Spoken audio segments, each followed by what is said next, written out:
This is new. This is different. We're in mid-May, but guess what? We get to talk to Kentucky head coach Mark Pope, his first sit-down of the offseason with the local media, where Zack and Jacob Polacheck with myself. Whatever your name is, we'll get you. We've met. There was a lot. I feel like we just filled like a whole summer's worth of content in a 30-minute sit-down with Mark Pope. A lot to dig into, a lot to digest.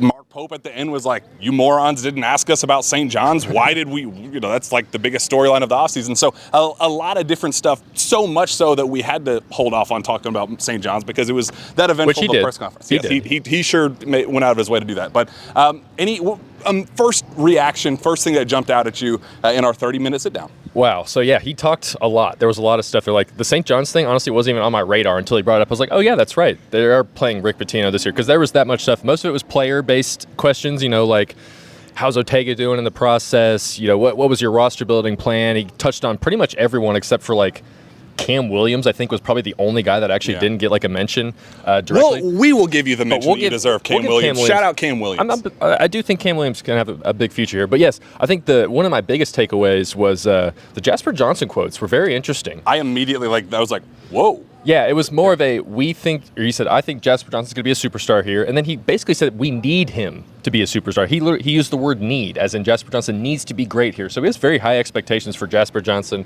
Touched on Travis Perry's departure. Basically said we wanted him back, and it was devastating to lose him. Kind of didn't say too much more than that, it felt like, but basically said he's going to be great at his career, go on wherever. Definitely put the blame on Travis. Yeah, a little bit definitely did. Travis not blame, but saying, hey, we were welcoming him back. It was on Travis to make that decision. Yes. Jacob, I got 1,000 things, but we can go over to you. Yeah. So I thought he was pretty funny with a lot of the comments he made. First with the Louisville comment saying, what did he say? I blame Pat Kelsey. I blame Louisville. I blame Louisville fault. For the scheduling because there were some complaints about the Louisville game being so early on the schedule. And then somebody asked him about their NIL numbers. He said $200 million. I don't know if I believe that, but he made a lot of jokes. He was pretty funny, and he went on for a while talking about all the players.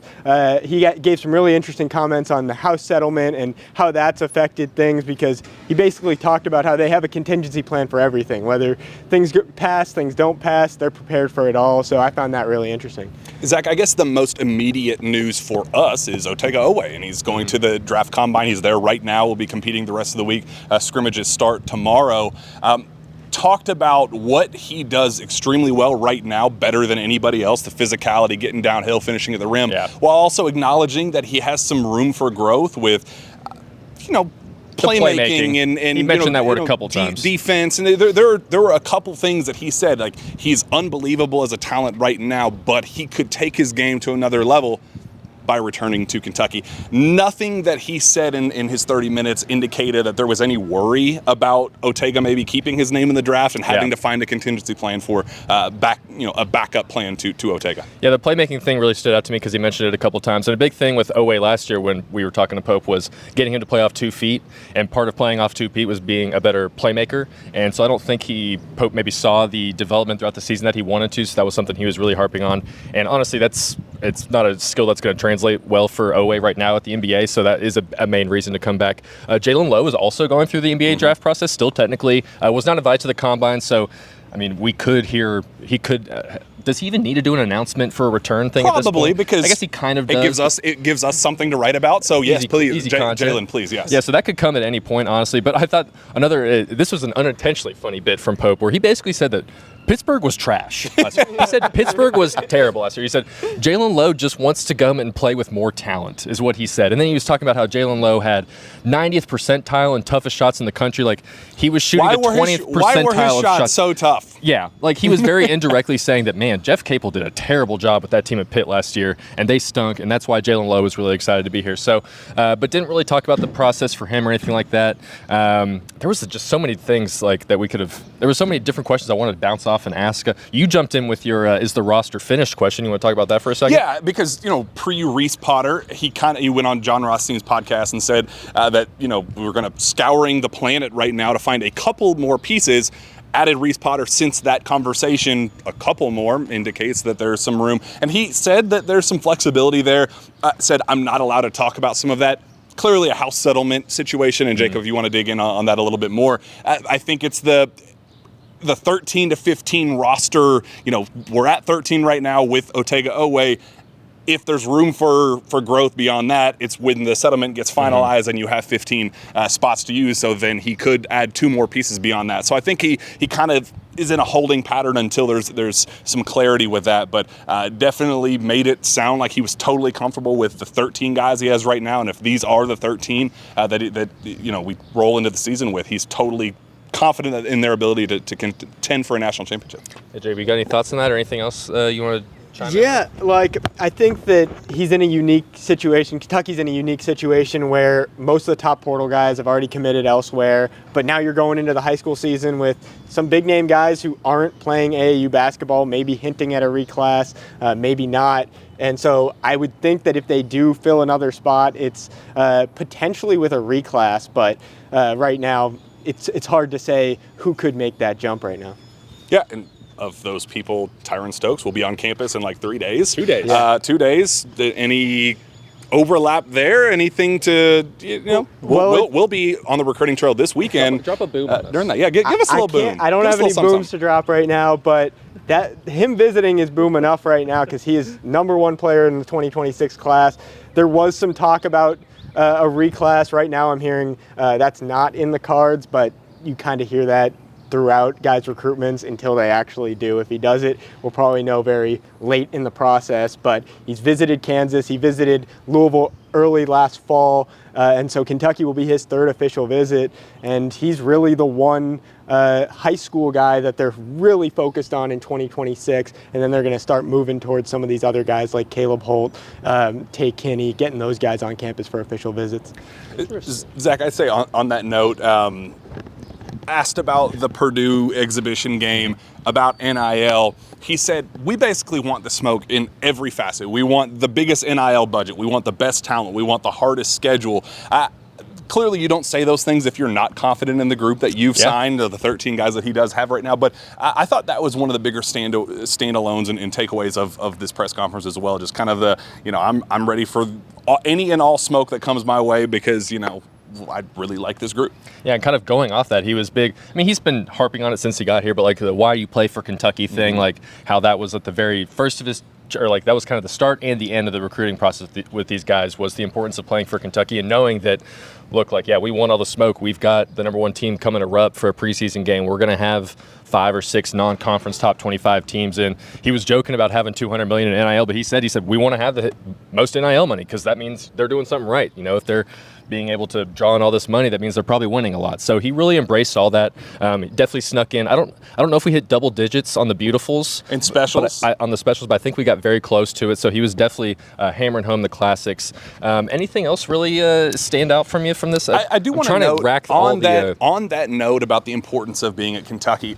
I'm not going to say it was a shot at Travis Perry, but I think it was when talking about Trent Noah. Could have been a Lamar Wilkerson thing too. All of the above. Just the general idea. If you willingly turn down the opportunity to establish a career here, that's on you. But when talking about Trent Noah, said, how close are you to gaining gaining the 18 pounds of muscle that he said he was planning on adding for Trent, and said, he is built different. He's special. He's somebody that understands the process and the value that if you start your process at Kentucky and finish your process at Kentucky, it is something you can't buy. It's something that you cannot replace. It is a one-of-one moment in your life that you'll never be able to top.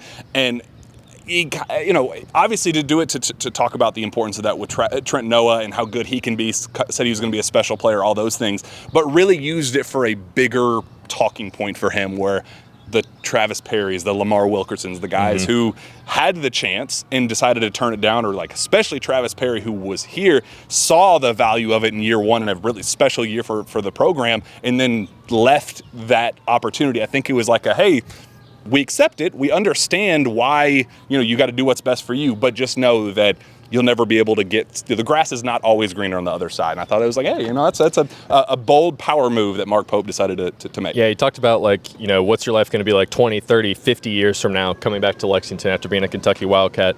Some other notes that have just kind of popped in my head, player notes.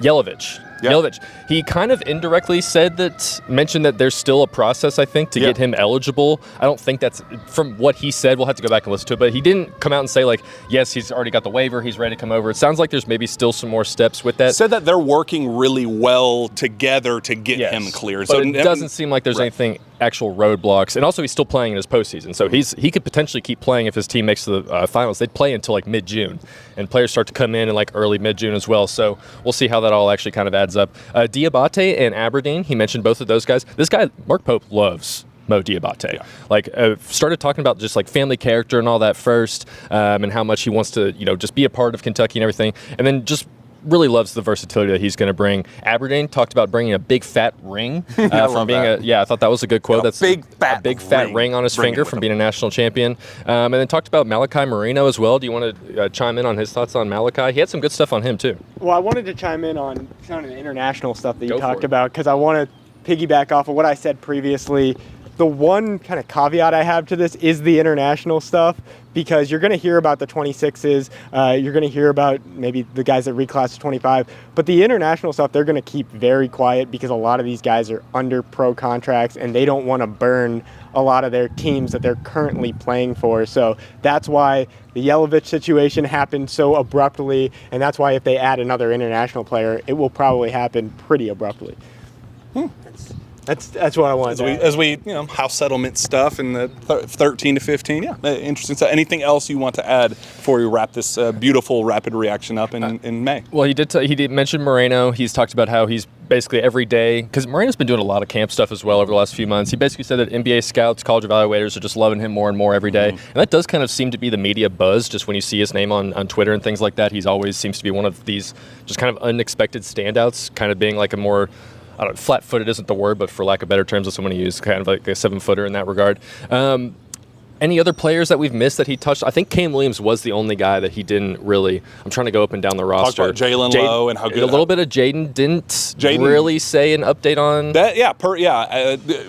Definitely a noteworthy thing. Said that they were going to rush to getting to they're going to rush to be as cautious as possible with him. Yeah, he said that with Rossi, and I still didn't understand it then. I don't understand it now. I think basically saying we're going to rush to get him to 100% before we play him, so we want him to play sooner rather than later, but we're not going to take any risks with him at 75%. Because I think the people are using the Zakai Ziegler model, because he had the torn ACL at the exact same time, had the surgery at the exact same time, and he was ready for the start of the regular season this past year. Obviously finished in strong fashion, unfortunately to our detriment. But he played at like 70% to start the year, was on a minute restriction, was like, it definitely eased him into the process. I don't think that's how Pope wants to operate, especially considering this kid is 6'10", 265 pounds, not, a 5'2" point guard like Zakai Ziegler. So I think that things are looking good with his health and his return, but didn't necessarily commit to him being ready for the start of the season.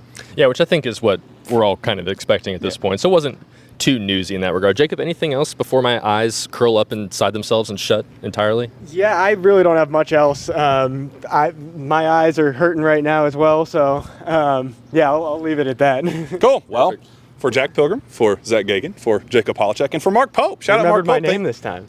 Did I not the first time? You have to. You weren't entirely sure of who. Jacob. Anyway, we appreciate you guys. Make sure you're subscribed. Make sure you go subscribe to KSR Plus. 50K. What are we doing? If you're not subscribed, why are you not? So we'll be back sooner rather than later, and we appreciate you. Go Cats.